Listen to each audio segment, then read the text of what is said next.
The following program is brought to you by Podcast One Sportsnet. The New York Times, Rolling Stone, and critics everywhere are all raving about Annihilation. It's not destroying, it's making something new. It's a mind-blowing experience, and now it's certified fresh on Rotten Tomatoes. Annihilation, rated R, now playing. Direct from the heart of Lakers Nation, Podcast One Sportsnet brings you America's Lakers Podcast with Jay Mohr, the official podcast of the Los Angeles Lakers. Get the inside scoop without the gossip about your favorite team that lives up to the purple and gold standard. Here's your host, Jay Mohr.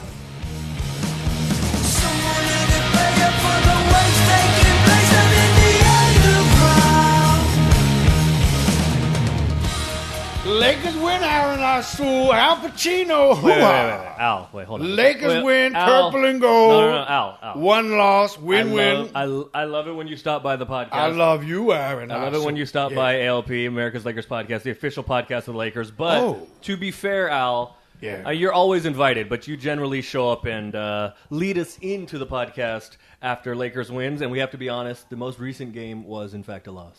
Was that so, Aaron? It was. Are you going to tell me they lost to the Trailblazers? I am going to tell you that. But there's a different way to win, Aaron Lasso. Is there? Explain. And I'm here for a reason. Okay, well then tell me. I didn't make a mistake. That's in your mind. Julius Randle on the season. Average points, 14.9. Okay. Made me crazy. After Portland Trailblazer game, where he went bananas, 21 points, Aaron. He's now at 15-2 on the season. That's a big difference. He's a good man. It feels a lot different. He averages 15 points a game. Not 14.9, 15.2, you child. Where did you learn your trade? Who paid Paul Millsap $20 million? Attica. America's Lakers Podcast. By the way, Mohr. my favorite part about this is the longest I've seen you take that impression and keep it. And I'm not sure you can't do it. I'm looking at you as we sit here. I'm not sure you can do it without doing the Al Pacino face along with the voice. No, I can't. And I had to stand up at one point because it was an extended one. So I was standing out looking at the ocean going, oh, Aaron, I don't think you understand. America's Lakers Podcast. Yes. I'll elaborate on that in a second. The Underground Part 5. Live from the underground, underneath the Pacific Ocean, right next door to that mermaid party, buddy. Lakers won all 4 games. Wait, no. Mermaid party? You heard me, buddy. Tell me more. Fishy. A little fishy. All right. It did after Kobe won his Oscar. There was a strange fish water shape something movie. So maybe that's in reference to that. See, I just connected the mermaid party to America's Lakers Podcast. You're the link. That's who you are. You're the expansion bridge. Apparently. Great week for the Los Angeles Lakers, and that shows you the global brand of the Lakers, and that is Kobe Bryant, a Lakers great, but wins an Oscar. That's just, boy, what's that got to do with the Lakers? Because he's a Laker. I don't know what to tell you. You go make a movie on your own, people. It's hard. Lakers won all 4 games on their road trip. I understand it was, the video game, the arcade game, Whack-A-Mole. This is more like whack a whitehead pimple that is just going to go anyway. But they hit them. Oh, look, Miami is a playoff team. The first 2 out of the break were not great opponents, but Miami is a playoff team. Are they really? Winning in the East, they are. And 8 seed in the East. Yeah, exactly. But look, winning at San Antonio, I don't care who is there or isn't there. Winning in San Antonio is always a tough task. And how did that white girl do, Bryn? Oh, Bryn Forbes. Yeah, Bryn Forbes, yeah. Or the San Antonio Spur that always sounds like they are ordering some sort of strange coffee at insert coffee place here. Bryn Forbes, are you going to have the Kawhi? Lakers lost to the Portland Trailblazers on Monday night, 108-103. And winning at San Antonio is my partner, Aaron Larsoul, at Aaron Larsoul, Analytical Genius. Please rate and review this podcast. It really helps us get seen. Absolutely. Because when you Google search Lakers, and great, I listen to all of them, so this isn't a knock on anybody, but it's this one, that one.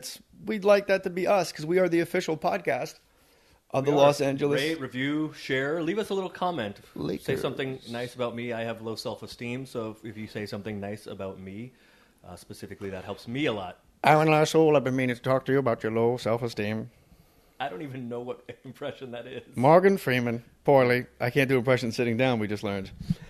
Lakers, it's a good week, and it's unfortunate. It really highlights that 9-game losing streak. Right. I think each win, each loss now, I don't get too low with a loss against the Portland Trailblazers because Dame is Dame.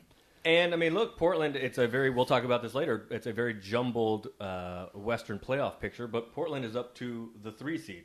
It's basically the Warriors and Rockets. Well, in this case, the Rockets are a little ahead of the Warriors. The Rockets and Warriors, and then a bunch of teams fighting, and Portland is at the top of that list. So there is no, and I think Portland's won 6 or 7 games in a row, have beat the Lakers 15 times in a row. But there's no shame, and as you said, Dame is... I think that puts a spotlight on my point months ago when we took the Golden State Warriors to overtime and lost, and people were like, hey, that's great. I'm like, no, that's a loss. Like, there's no participant. This is the Lakers, man. If you get the Golden State Warriors to overtime, somebody's got to step on the throat. Somebody's got to be the guy, you know. Lakers also with injuries, Josh Hart with hand surgery out. What is it, 3 to 6 weeks? Yes. He'll probably. Yes. There's a question about whether the guess is he'll be back or eligible to be back. He'll be healed enough to come back right at the end of the regular season. I'm in the camp, especially because he's a rookie, and it's a hand. I'm in the camp of playing him. Get the experience. You know, it's a hand injury. Yeah, because it's not like if it was a knee thing or something that I think could linger, that's a different thing. But you break your hand, that's just kind of a freak injury. So I think you want him getting as much time as possible. So I would be in the camp of playing him. You know, we talked about with Lonzo with the sprained knee. That's a different thing entirely for me. But yeah, you know, it's. But a broken hand is. We thought Lonzo had a broken hand the first 2 weeks of the season. Otherwise, you wouldn't bring the ball a broken shooting hand from the right side over to your left ear. Exactly. You got it, buddy. Brandon Ingram, groin injury diagnosed as a strain. He will be reevaluated in 1 week. Both Lakers have to be very happy. Their injuries aren't more serious. And I've noticed my bullet points for this episode is reevaluating Lonzo in the affirmative. Julius Randle, he's going to make a little money. I don't think the marketplace and what teams have available, I just really think that $10, $12, $15 million offer will come when I compare the stats to Paul Millsap's stats career-wise. And I really wanted to talk about these injuries because the thing that I noticed, Aaron, is whenever there's been a significant loss, they really do well. And I think if you're Luke Walton, that has to make you so happy. And it's one of those things like I hate intangibles. How do they play when Lonzo Ball misses 15 games? Really well. How do they play when Brandon Ingram's out? Really well. Without Josh Hart and Brandon. So that's a real positive, I think, that nobody would probably really talk about, except us because we're the best. It is a credit to Luke.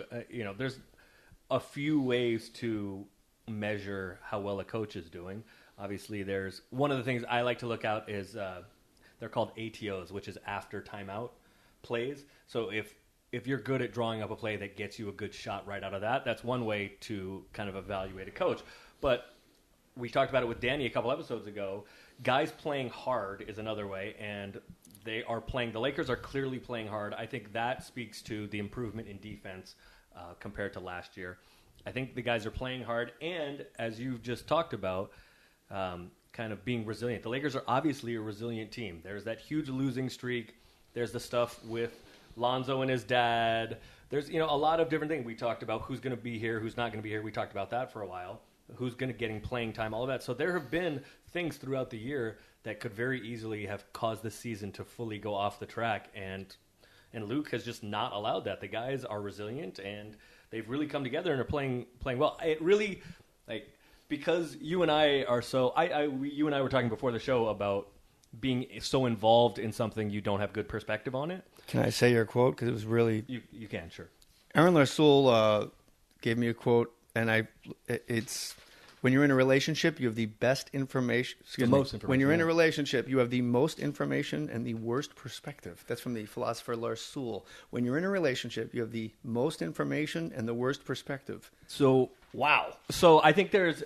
As much as you and I see the Lakers and talk about the Lakers and read about the Lakers and go to the games, etc., sometimes some of the more macro points can can escape us. So it really hit me yesterday. Because I watch the team so much, you don't necessarily, like, the growth is incremental, so you don't always notice it. And my brother, who is a huge basketball fan, is a Warriors fan. Michael, hello, sir. Yeah. He's a huge Warriors fan, but he's a big basketball fan and watches everybody, watches the Lakers, listens to our podcast. And so he texted me while I was at the game yesterday. He texted me and said, "Are the Lakers good?" And that like... It's like a profound question, because the assumption has just been, the Lakers are struggling. They're having kind of a hot streak. They're playing well, etc. But I think it's really time to ask that question. I think the Lakers, and my answer was, it seems that's the like headline of this episode. Like, I think it's fair to ask a question, not with any kind of like conditions on it. Look, the Lakers aren't making the playoffs. Are the Lakers good? They're too far behind. The Lakers aren't making the playoffs. They dug too deep of a hole early in the year with that 9-game losing streak you're talking about. But I think, like, if we're talking about this basketball team right now, I think it's fair to ask, the Lakers seem like a good basketball team now. I say yes, and I said it for months, and I said this team could absolutely make the playoffs. I stand by that statement. I think if they had gelled, if I wish was a fifth, we'd all be drunk, right? That 9-game losing streak really gets magnified at times like this. This team, I think, not having Zubats, I agree with Mark Jackson's on the nationally televised game. I think Zubats off the bench as a big instead of putting Randall on the spooky Embiid Island. It was like an episode of Lost.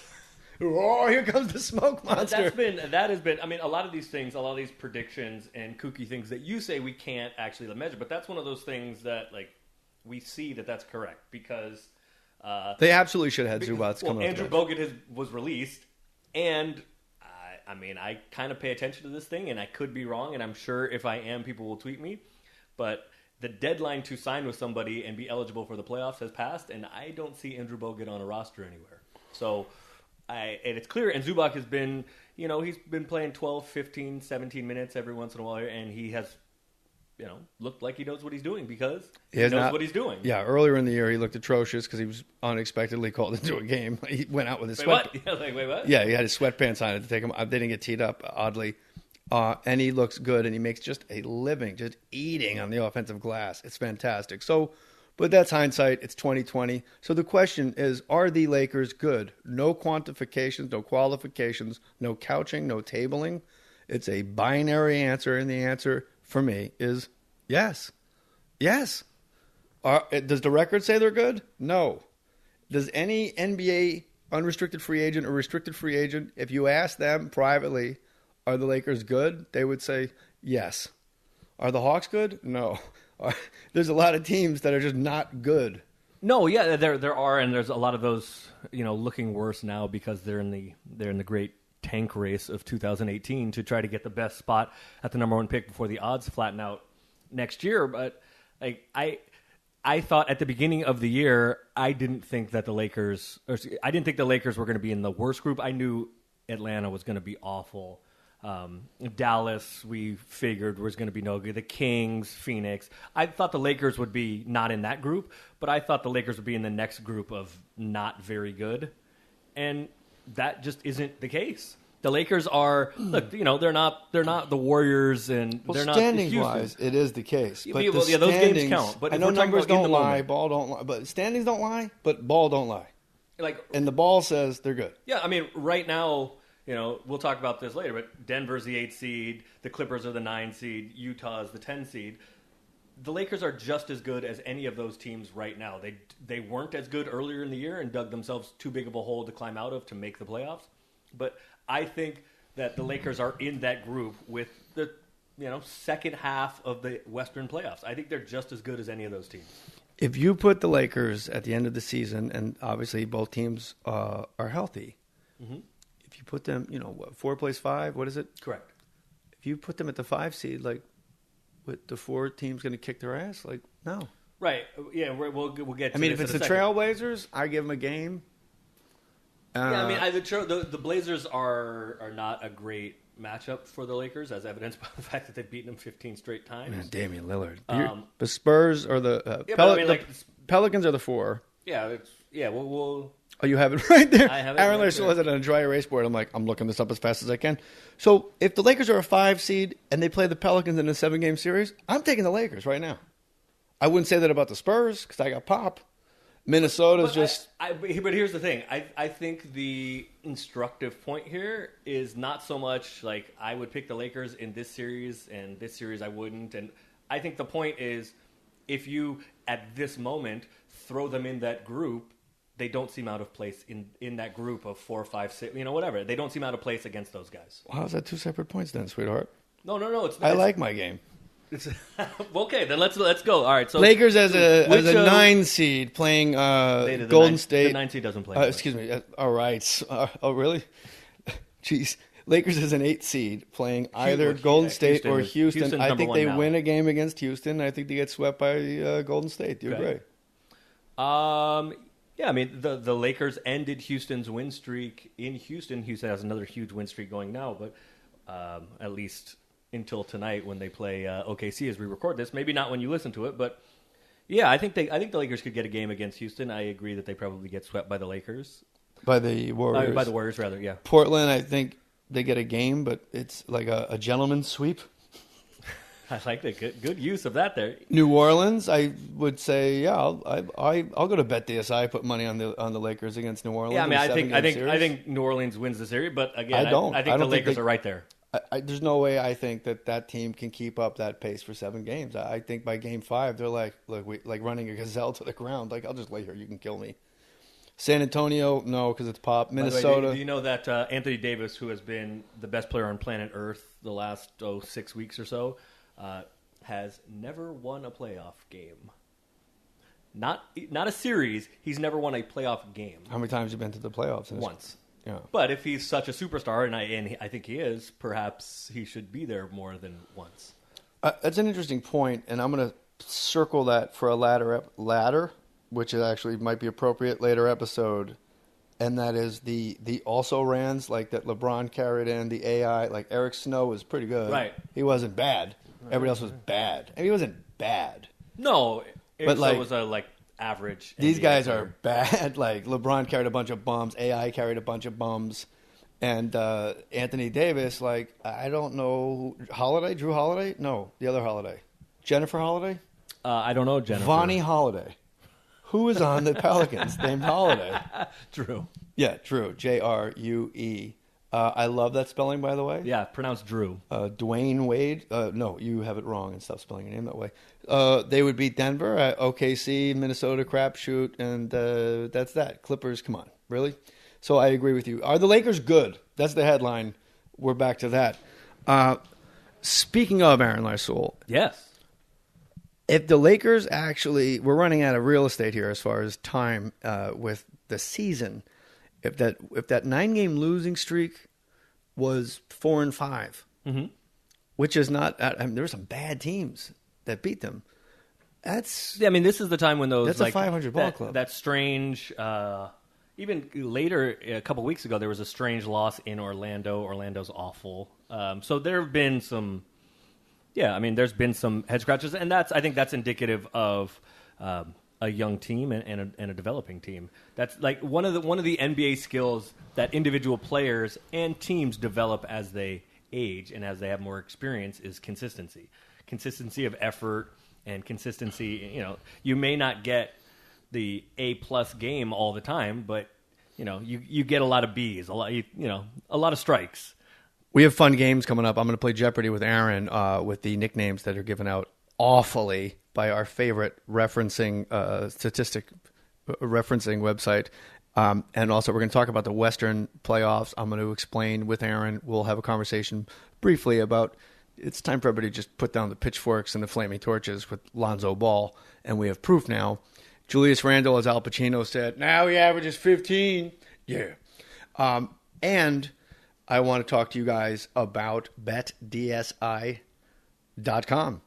Because I can't wait for Virginia Tech to get that call. My man Buzz Williams. Yeah, Sunday is Selection Sunday coming up this week. Selection Sunday. They should do it like a monster truck commercial. Selection Sunday. See if the Hokies get to punch their ticket to Indy. Or bracketology is something we all think we're really good at. And then you do your bracket, and then it's like, oh, I got 4 1 seeds in the Final Four. Never going to happen. Go to BetDSI. It's the best online sports book. Aaron Larsoul and I at Aaron Larsoul, at JMoore37, hashtag ALP. We've tried half a dozen. One we liked a lot. The other 5, it was a constant, where's my money? Yeah. As they say in Goodfellas, pay me. Why Maybe start knocking on doors. Exactly. They're the top-rated business on review sites for a reason. What's great, though, you can win $1 million. Say what now? You could win $1 million. Bet DSI, BET-DSI, Bet DSI $1 Million Bracket Challenge around the corner.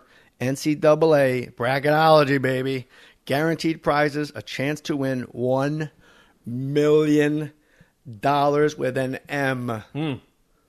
I thought of a way to say billions with a B, by the way, where it's tolerable. Okay. Billions with an S, because that's way more effective, right? Billions.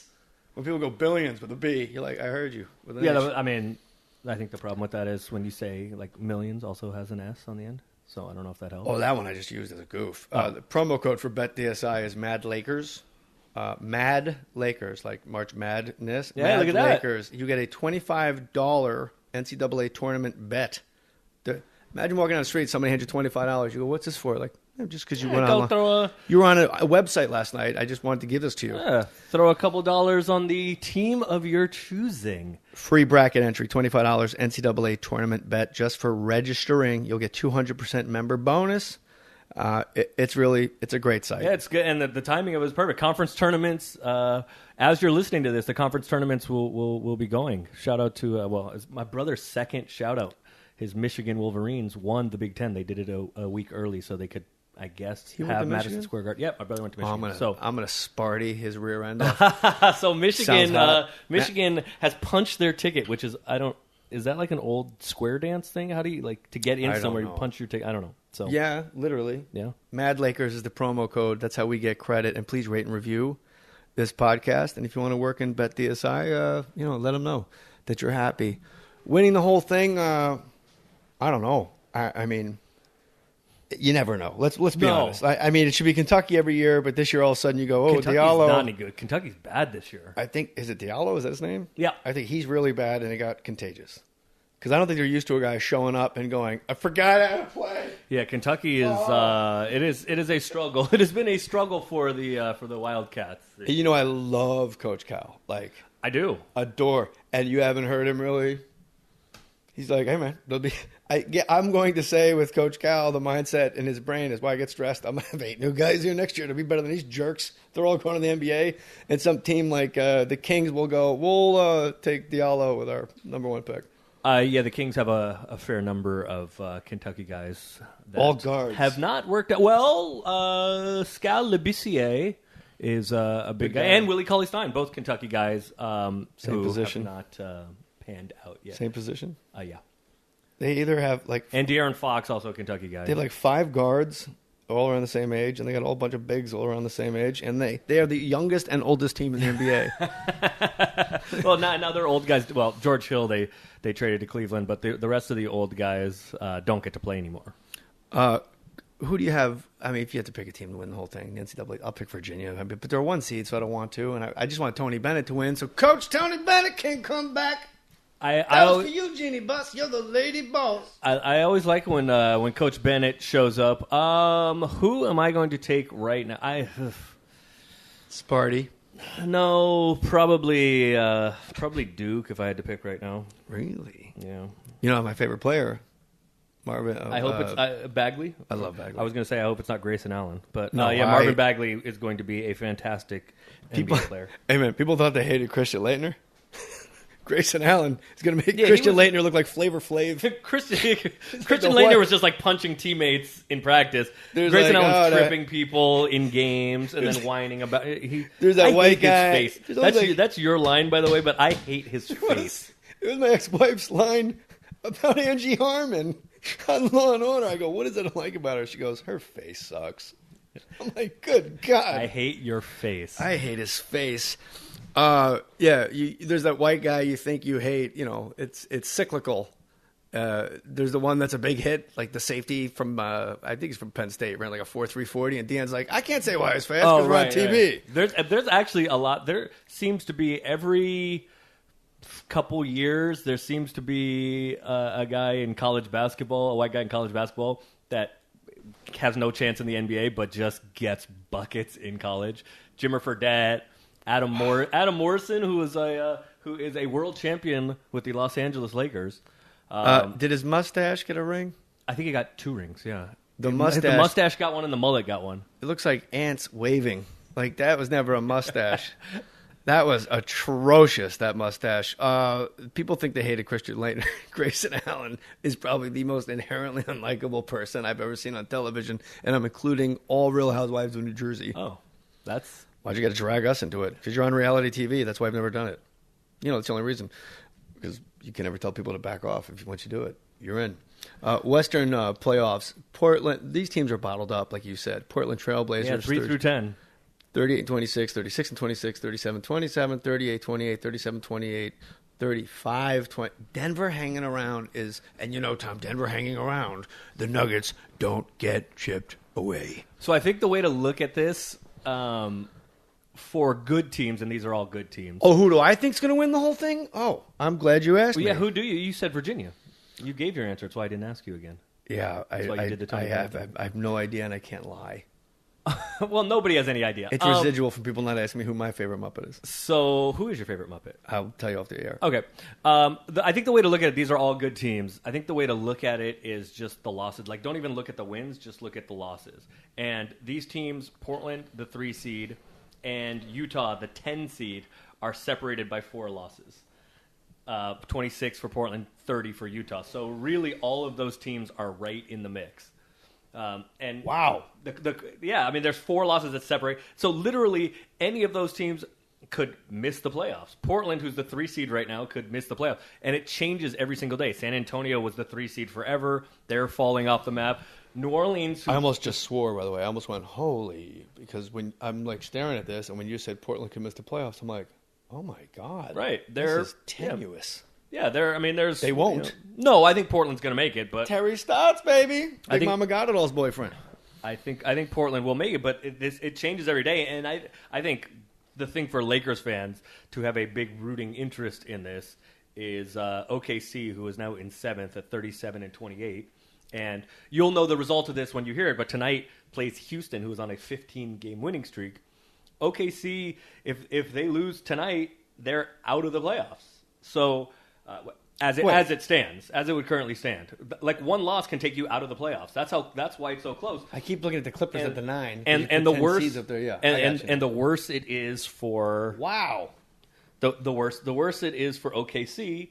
John Ireland told us at the beginning of the year, if basically the thing to root for, the worse it is in Cleveland, the better it is for the Lakers. Yeah, the same is true in OKC. The worse it is for OKC, the better it is for Lakers. I mean, if I was Paul George and I couldn't make the playoffs with Russell Westbrook and Steven Adams and Carmelo Anthony, I don't think I would be all that excited about staying in Oklahoma City. That's a great point, and I'm going to go, St. Francis, help me understand rather than be understood. Mm-hmm. I'm going to try and understand Russell Westbrook, and I can't even. We made the playoffs. Then when he came in, we didn't make the playoffs, so he can go. Bye-bye. And then we'll have cap space to bring in other guys that we love. Well, like Jose Calderon. No, I mean the problem for OKC is if Paul George leaves, they won't be able to replace him using cap space. They're over the cap. They're way over the cap. With the trades, they were able to stay over the cap. But unless Carmelo opts out, which I don't think he will, because he's not getting $28 million anywhere else, so they will not have. Because of all the money to Russell Westbrook, because of Carmelo's 28, because Steven Adams has a bunch of money. They're gonna. Yes. Your bird rights go with you if you get traded. So right. They could use. It doesn't count. Okay, I got They could use bird rights to re-sign. So they're Paul so George. over the cap that if he leaves, I can't bring in if there's no mechanism to replace him. If KCP, I understand that talent wise, but I want to ask you a cap question. Mm-hmm. Like if KCP decides to go there for $6 million, they can't even do something like that. To OKC, yeah, they will have. I have to look, but there will be. They have exceptions that'll be available to them, but they will Way to go, Presty! But they will be like exactly $6 million ish. I think Chris Penn had very strong feelings about that. This is by request. Okay. Ryan Reedman on Twitter said, Pacino when the Lakers win. What about Chris Penn when they lose? I'm like, no. But I will tell you this, Sam Presti. I don't care how mad you are at me. That's not half as mad as Daddy is at what you did to his books. I don't know why. You know what? That was Chicago, Chris Penn. It was terrible. You're going to tell me Paul George walks and we can't re-sign any free agents? No. Why? Yeah, Stop pointing that gun at my daddy. Well, it's because Carmelo is going to make $28 million next year, and he has been. I mean, if you ask me, what's the one reason that OKC is not as good as a lot of people thought they were going to be? It's specifically because of Carmelo Anthony. Russell Westbrook has not been great. Russell Westbrook has not been as good as he was last year, but he has been still really good. Paul George, especially, I think Paul George has a very good chance of winning the Defensive Player of the Year award. Ooh, really? And Paul George, he's been a little inconsistent shooting the ball this year, but I mean, Paul George has been basically Paul George, and Melo has just, a lot of people thought because Melo has been in his career such a good spot-up shooter, a lot of people thought they were going to get Olympic Melo, which is a guy who just makes threes over and over and over, makes jump shots because of the space that the other great players in the Olympics allow him. That's not why. I know why. And he has, he has just been, I think I saw he was averaging 0.84 points per possession on spot-up attempts, which is just horrendous. Yes, and on the season he's averaging 17 points. So he's down. Well, he's down a quarter of scoring. So look not at a quarter of his points, like an actual NBA basketball quarter. That's the drop off you're looking at from say 23 to say 17. Yeah, the other problem is what is his field goal percentage? I'm not getting back up to look at that. We have that big board up now. That is that's been the big problem. Report. We just move numbers around with our fingers. This is America's Lakers Podcast with Jay Mohr.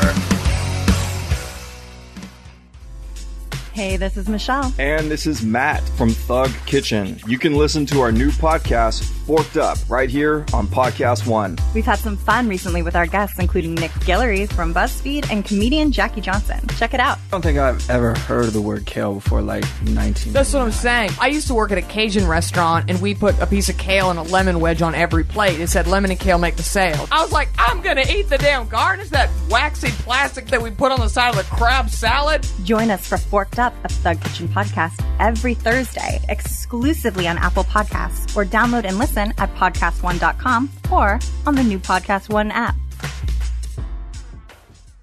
The New York Times, Rolling Stone, and critics everywhere are all raving about Annihilation. It's not destroying, it's making something new. It's a mind-blowing experience, and now it's certified fresh on Rotten Tomatoes. Annihilation, rated R, now playing. Now back to America's Lakers Podcast with Jay Mohr. Paul George, 22 a night, and he's doing it all with 5.5 boards. I'm going off the top of my head. He's averaging 2 steals, which delights me. He was. I think a steal is my favorite stat, and I think it's an always undervalued stat because steal almost, I would say 80% of the time, a steal leads to a dunk. Like, pick your pocket, bye-bye. So, yeah, the reason why steals are so valuable and important to look at is there are 2 types of turnovers, and this probably isn't too nerdy. There are live ball turnovers and dead ball turnovers. Both, obviously, you give the ball to the other team and you don't get a shot attempt. Turnovers are damaging, but they are not damaging in equal measures. Dead ball turnovers, if I travel, kick the ball, offensive foul, if I throw the ball out of bounds, whatever, that's a dead ball turnover. The opposition takes the ball out of bounds and starts whatever, you get back and get set. Live ball turnovers are, in the course of play, a steal, and we're just off and running. So live ball turnovers turn into points for the opposition at a much higher rate than dead ball turnovers. I would say 80%. A straight up steal. Yeah, I mean, steals, especially Paul George, who is getting most of his steals from perimeter players, which, like a steal out at the top of the key is much different than, you strip a big man down low, because a steal out at the top of the key or on the wings, as Paul George is getting, leads to offense. You're closer to the other basket, your offensive basket. There are fewer guys back to defend you. So the steals that Paul George is getting are turning into points at probably the highest rate in the league. Danny LaRue, we have a assignment for you. What's the percentage of straight steals lead exactly to a bucket? 2 a night. Oof. Yeah, leading the league, and I think he likely earns Defensive Player of the Year. Russell Westbrook shooting 28% from 3. As kill point for 3. Mm-hmm. That's really bad. That's not good. Not good at all. It's not and good. You know what? It's so bad. It's Paul George, by the way, 41-3. That's beautiful. Yeah. Paul George has been. Let's look at Melo. Fine. So we want OKC to have horrible experiences like X-Lax in the Gatorade, in like fourth quarter. Clear the arena. It stinks. Yeah, I mean, I just like, nothing specific, but I like player movement. I think that is one of the things that makes... Oh, that's what I'm talking about with the X-Lax. A lot of movement. What makes the NBA so much fun and the best league in the world is because the best players and the stars and the faces of the league change more often than baseball has this thing in the offseason, the hot stove league. That is really what the NBA has become the last few off seasons, and it will give us lots to talk about here on America's Lakers podcast this summer. Yeah, but you mentioned Olympic Melo, had better spacing because of its Olympic players, and that's not why he shot better. Well, he was also younger. Well, no, I know the actual reason why. And he was better, yes. Okay. Well. Bacardi. Yes. There was a guy named Joe Bacardi that helped him with So let's do this Jeopardy game, and I do like San Antonio. You wrote this down. I didn't catch it. San Antonio free fall, 2-8 in the last 10. That is so un-Raven. That's so un-San Antonio. Like, in my lifetime, Aaron, I can't think of a single time where that was a topic. Well, they are the most injured team, but they don't complain about it like crybaby Doc Rivers does all the time. The Kawhi stuff is really strange. LaMarcus has been out a little bit with a sprained ankle. It just has underscored. Is underscored a word? Yeah, that's it's the correct one. It has underscored for me. It's just strange to say. It has underscored for me how just little firepower they have offensively. They're still really good on defense, but they just don't have guys that can score. They just don't. Yeah, they do, but they're not playing. Well, yeah, I mean Kawhi, and the strange thing that's 20 a night, and LaMarcus is 20 a night. Yeah, I mean Kawhi's even like 25 a night, but Kawhi is not a guy that really creates offense for the team. He creates mostly for himself. He's not a guy that gets double teamed a lot. LaMarcus will get double teamed more, which is why he can pass out of the double team. So the Spurs get a lot of baskets just because they run a good offense, out of the flow of their offense, like the structure of their offense. They get some buckets out of that, but they don't have like individual creators because Kawhi is out and because LaMarcus is out. They're going to. I don't think they're 37-27 now. I think it's going to take probably 46-ish wins to get in the playoffs in the West, and I'm not sure the Spurs get there. What I am pretty sure about is they're not going to get to 50 wins, and they have won 50 or more. I think it's 19 straight years. 37-27, and that's incredible. It's the construct of the team isn't particularly faulty because you bring in a LaMarcus Aldridge. That's a coup because it's not a huge free agent town or destination or team. So LaMarcus Aldridge going to San Antonio, they don't run the offense through LaMarcus Aldridge like Portland did, much to LaMarcus LA's chagrin.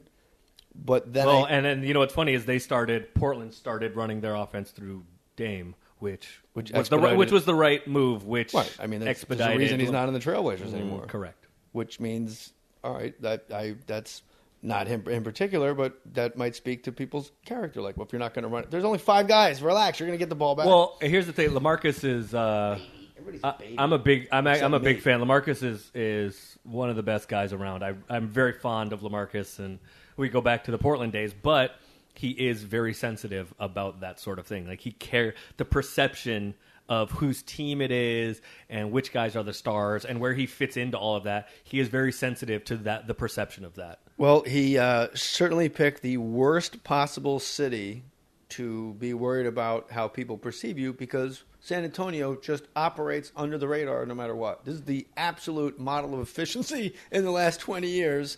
I was on Saturday Night Live. Okay. When Tim Duncan went to the... Yeah. No, excuse me. He was in Wake Forest. I was out, but it was still, he would have been the number one pick as a freshman at Wake Forest, as a sophomore at Wake Forest, as a junior at Wake Forest. Yes, and the twist of fate that kind of created the Spurs dynasty. David Robinson sat out a year, got hurt, and missed. They were already good with David Robinson. He got hurt, missed a year. They got the number one pick and got Tim Duncan, who immediately upon arriving in San Antonio was probably a better player than David Robinson. But for what's really interesting for Popovich, who's kind of what did you say? I'm not disagreeing. I just want to make sure I heard it correctly. Say it again, please. They were good with David Robinson.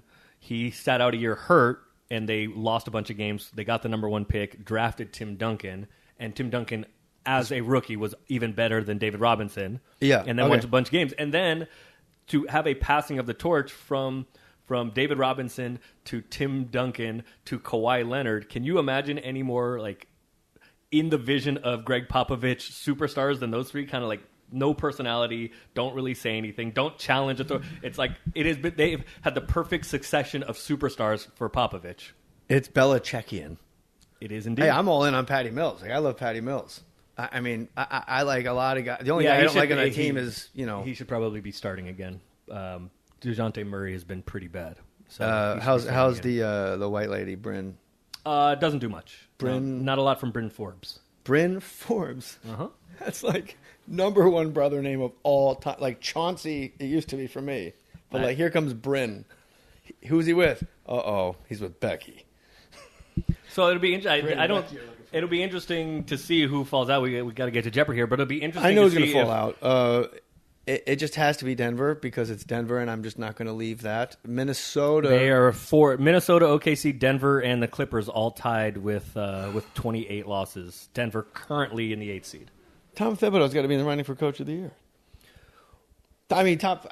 It's Brad Stevens to lose, in my opinion, and Popovich's is to lose every year. Yeah, Dwayne Casey's got to be. Dwayne Casey every year. There. And look, Terry Stotts should be in that discussion too. If they stay, but I mean, it's an award given to somebody in the top. Usually the top 2 or 3 seeds in either conference. But how far back from Houston and the W's is Portland? Like 10 games? It's a huge drop. 12. It's an amazing drop. Yeah, 12. And then everybody's bunched up in that area. 12. It's like, whoa, driving off a cliff. But the fact that they're winning without Jimmy Butler, it's like, wait, that's not how that's supposed to work. They started. The good thing for Minnesota is they have more games in hand than anybody. They've played the most games in the NBA, and more breaks. So they got the Jimmy Butler injury. If it had happened to another team at the same time, an injury like that, they would have had more games left to play. So Minnesota has the fewest games left. I think they kind of find their way into the playoffs, but they are. It is not good for them right now. They're leaking oil as they head to the finish line. Minnesota is? Yeah. Not like San Antonio is. True, but Minnesota recently has been. They won their first 2 games with Jimmy Butler out, but since then it has been quite the struggle, to use the ALP word. Yes, San Antonio. They are struggling, but I'm gonna tell you this: San Antonio is leaking oil, and they're just going into the reefs now. Yes, they have Golden State, they have Houston. San Antonio's schedule is the brutal. big 3 they have. It's Houston, the Warriors, and I'm missing somebody. OKC's schedule is also. It's Oklahoma City. Yeah, it's Golden State, OKC, Oklahoma City, and Houston, all on the road. Yep. That's I don't see how they win any of them, and that's a Greg Popovich coach team, and that's saying a lot. But I don't know, man. So look. Let's talk about shout out. Let's say Alvin Gentry too should be mentioned. He's not going to win it, and I don't think he's a very good coach. But New Orleans as the 4th hold on, seed. Let me write that in then, since you're so high on him. I mean, New Orleans as the 4th seed, losing Boogie Cousins.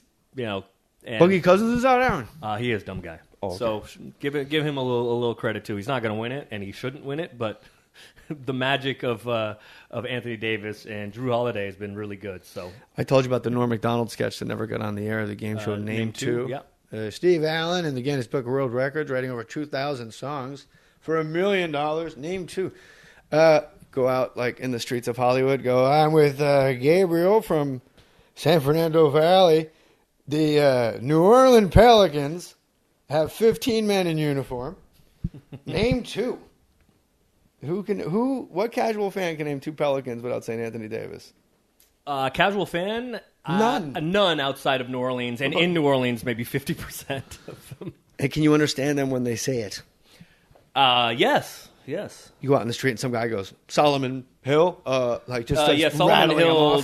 Solomon Hill. I'm not talking about New Orleans as long as my fault. I just wanted to know name 2, if it applied. Oh, it does. It might get Rajon Rondo. Well, Lonzo Ball is exactly what... Look, of course you want the guy to be Magic Johnson or something like that right now, but the fact that he had 2 assists and 2 rebounds against the Portland Trailblazers, out of that whole box score... Look, Isaiah Thomas was like 5 for 21. He was horrible. I'm like, well, then how do you get all those points? He hit his 8 free throws. You add it, you pad to it. That'll happen with shooters. You just have nights where you don't shoot well. What was more a statistical anomaly that hit me odd was him having 2 rebounds and 2 assists. I went, what happened? So that's my tiny encapsulation of he's a good NBA point guard right now. Because if you look at 2 assists, they scored 103 points. I have 2. You had 2 assists. Played 30 whatever minutes. Yeah, Isaiah had. I think Isaiah had 7 assists. I didn't notice anything specific with the assists, and also Brandon Ingram, while Lonzo was out, took over a lot of the ball handling duties and a lot of the lead guard. I wish they let me do it. I think there's some room for you, Alt Droopy. But I didn't notice it. I think it was just one of those statistical anomaly things. The Blazers are a really good rebounding team, but they didn't dominate the glass last night as we record this. Damian Lillard sure did. Dame got a very important one, an offensive rebound late. But I think it was just one of those. 10 boards. D. I think Dame had 6. You call him Dame, I call him D. I think he had 6 rebounds, but he had kind of one that sort of an offensive rebound late that sort of sealed the game. Well, it didn't seal the game because the Lakers had a chance to tie. But I think it was just one of those kind of like small sample size, statistical noise, random things for Lonzo. When we started, Aaron, when you wrote down the 2 games, Portland 108, Lakers 103, Lakers 116, Spurs 112. It was a big win, man. And Lonzo Ball absolutely won the game. And you know what's funny? Kind of mirror images of each other because I think the Lakers were down 11 or 12 kind of midway through the 4th and in San Antonio, and Portland trailed the Lakers by 11 with 5:20 left, and it was Lonzo's shooting that won the game for the Lakers and Dame's shooting that won the game for the Blazers against the Lakers last night. So those games, especially the fourth quarters, were kind of mirror images of one another for Laker fans. It is amazing when you look on ESPN. It's got like the line of scoring. And it looked like somebody wearing a loose belt, like the Lakers just down below, and then like the last 2 minutes just goes, we got it, we're good. That was all Zoe. That was impressive, and sweeping the 4-game road trip was damn impressive. And listen to these words, and I got a real fun game for Aaron that with a lot of kooky nicknames.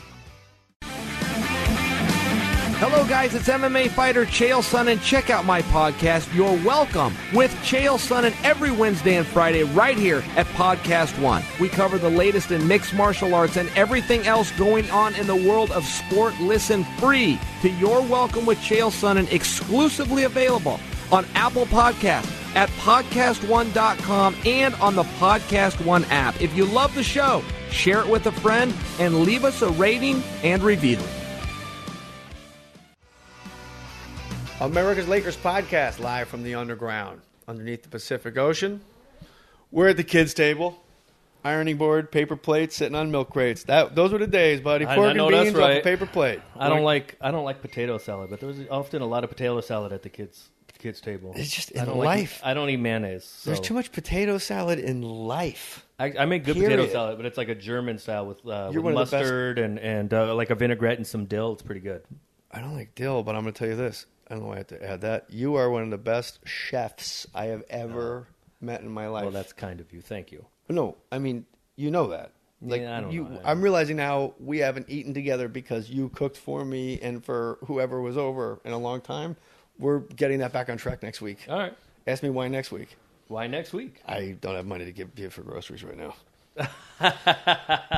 That's okay. America's Lakers podcast, official podcast of the Los Angeles Lakers. Rob Pelinka must be in the discussion for Executive of the Year. We told you guys that was a discernible headline, and what I mean by rate and review the podcast is that doesn't. You type in Rob Pelinka, that should come up. Not a complaint, Aaron. Yeah, I saw Rob at the game last night. He and I seem to come across each other. We kind of there's a little back area we can hang out in and have some food and watch other games around the league. And he and I always seem to find ourselves at the same TV for some reason when the Cavs are on. So we watched some Cavs Pistons last night and talked about how much the Pistons have struggled, to use our ALP word again, since Blake got there. So Rob's got his eye on. Had his eye on Cleveland, Detroit last night. And he has had his eye on Cleveland, because I remembered a tweet, and I can't find it because I can only go back so far on my Twitter timeline. When the Lakers played the Cleveland Cavaliers, I said, there are 3 people on this court that are getting traded. And I thought it was going to be Dwayne Wade for Gene Hackman, straight up. I can't even think of his real name. Andrew Bogut. We talked about him. Because the salaries match, I'm like, yeah. And then Larry Nance, who had a career high 22 points. The Cavs traded 6 people on deadline day, and it worked. Yeah, whether or not they get a ring, yeah, no, they're better. Yeah. And that's how good the Cavaliers are. That's the separation of church and state here. That's the haves and have-nots. Are the Lakers good? Yes. Are they as good where if you don't win a championship, it's an entire failure and you have to? No, they're not there yet, and they will be. But if the Cavaliers don't win a title, it's like, well, what are we doing? Don't say when the Cavs don't. When the Cavs lose to the Warriors again. Oh, you done 8 roaches, baby. Yeah, when the Cavs lose to the Warriors again. Then when they lose again, it's as Joe Torre said to David Cohn, well, then what the hell am I doing out here if you're so not going to let me win? Lonzo Ball, great. Isaiah Thomas took so much. Has there ever been a guy whose career has been more hurt without an injury or without a scandal than Isaiah? It's 15 games, and they're like... He has been significantly better for lots of reasons with the Lakers than he was with the Cavs, but when he was with the Cavs, those 15 games, he was really, really, really, I'm going to throw one more in there, really bad. He's so bad. How bad is he? That at his worst, being the worst regular rotational player in the NBA, he had 15 points. I'll take that. Yeah, but the problem. Okay, yeah, but that's like when Ray Rice slid off the face. But here's the problem. But here's the problem with those 15 points. How does he get those 15 points? I'm not watching Cavalier games. I got a kid. I'm not watching East Coast games. Well, yeah, I mean, if he's scheduled for 7:30, if he's shooting 25% from 3 and taking a whole bunch of shots, you'll score, but it's hurting your team. You want to know the real reason I wanted out of that? Because I knew you were right before we even got going. So I was like, all right. I want to play Jeopardy. Let's play Jeopardy. Now, the basketballreference.com site that Aaron and I use the most and seems to be the most efficient and easily navigated for that. For wagering, obviously, it's betdsi.com. It's incredible. Let's play Jeopardy. Let's do it. We have one contestant. I'll be like Alex Trebek when he's like super condescending. Like, oh, sorry. We were looking for William Jennings Bryan. You're an idiot. Moving on. You still have control of the board like the consolation prize. Aaron Larsoul joins us. I understand you're from Oakland, California. Yes. That's terrific. Let's play. Bay Area. Shout out. Let's go. Would you like to do fake nicknames for 500 here? Yes. This man is called the Dancing Bear. Are these current players we're doing, or is this all time? All current players. Okay, all current players. Boop, boop, boop. Sorry. We're looking for Draymond Green. The dancing. It's Jeopardy. You can't do what you normally do. Now, are these left-handed players? Are they white? Are they black? Right. Are we bringing farm? Is it really Draymond Green? Yes, the Dancing Bear. I think I've seen just about every Warriors game in the history of this century, and I've never heard anyone think of any Draymond Green as the Dancing Bear. I'm going to say bravo, Sierra, on that emphatically. But I'm also going to tell you this. If Posse is racist, I think Dancing Bear is ahead of it in the leaderboard. Don't call him Dancing Bear. It's offensive. Hey, how you doing? How you doing, Dancing Bear? This player was called Big Musty. Former player. Big Musty. Who is... boop, boop, boop. Will Chamberlain. Big Musty. Big Musty? This former player was called The Load. Who is Oliver Miller? Boop, That was Will Chamberlain as well. The load. That has interesting meanings. This if player all Droopy is around. This active player, okay. His nickname is the Green Room. Maybe if you look at his college colors, you know it's Kevin Durant. Wait, what? Kevin Durant's Green Room. What? He went to Texas, which is interesting. This player is called Slim Reaper. Who is Kevin Durant? All right, congratulations. You have $1,000. You still have control of the board. This player's nickname is the Brody, who is Russell Westbrook. Okay.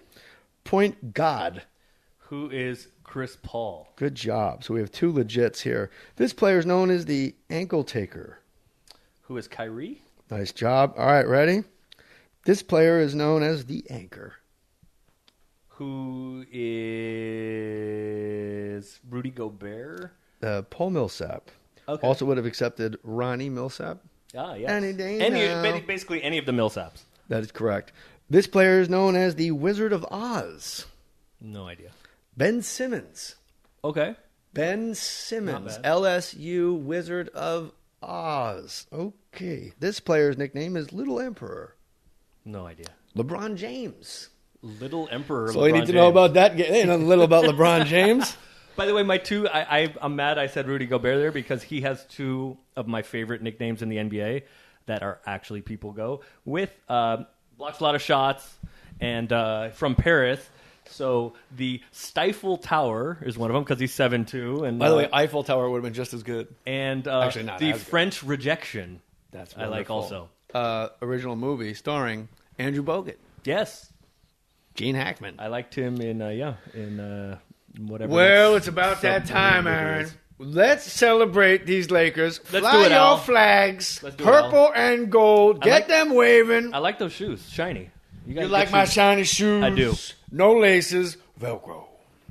I have arthritis. Easy for the arthritis, right? Yeah. I have arthritis. I got in that phone booth movie with Colin Farrell. Kept me standing in the rain. Could remember his lines. Phone booth. That's right. Yeah. Didn't what's his name from Who's 24? Little Dog? What's his name from 24? Kiefer Sutherland did the voice, right? I don't know. I didn't see it. So. I was in it. Who's the player known as Little Dog? Brandon Ingram, Aaron. Little LIL Dog. I hate this. It's a terrible game. It's a terrible thing that they do, but don't ever stop. You're a beautiful sight. And you're a beautiful audience. You've been great. Good night. There's the gold standard. And the purple and gold standard. Good night, everybody. Thanks for listening to America's Lakers Podcast with Jay Mohr, exclusively on Podcast One Sportsnet. New episodes every Wednesday on PodcastOne.com, the Podcast One app, or subscribe on Apple Podcasts. The New York Times, Rolling Stone, and critics everywhere are all raving about Annihilation. It's not destroying, it's making something new. It's a mind-blowing experience, and now it's certified fresh on Rotten Tomatoes. Annihilation, rated R, now playing. Alabama school shooting, Florida gun bill. I'm Tim McGuire with an AP News Minute. A 17-year-old high school girl, a senior, is dead. Another 17-year-old injured in a shooting today inside Huffman High School in Birmingham, Alabama. Mayor Randall Woodfin. We're not just talking about some person. We're talking about losing a part of our future. Police are trying to figure out what led to the shooting just before classes ended for the day. Florida legislature passes a school safety law, sending it on to Governor Rick Scott for his signature. The measure calls for a ban on bump stocks, raises the legal age to buy a rifle to 21, imposes a waiting period, and would allow school boards to decide if teachers and staffers can be trained and armed. For the second time in less than a week, a winter storm brings wet, heavy snow to the Northeast, grounding flights, closing schools, and another round of power outages. Some places have close to 2 feet of snow on the ground. I'm Tim McGuire.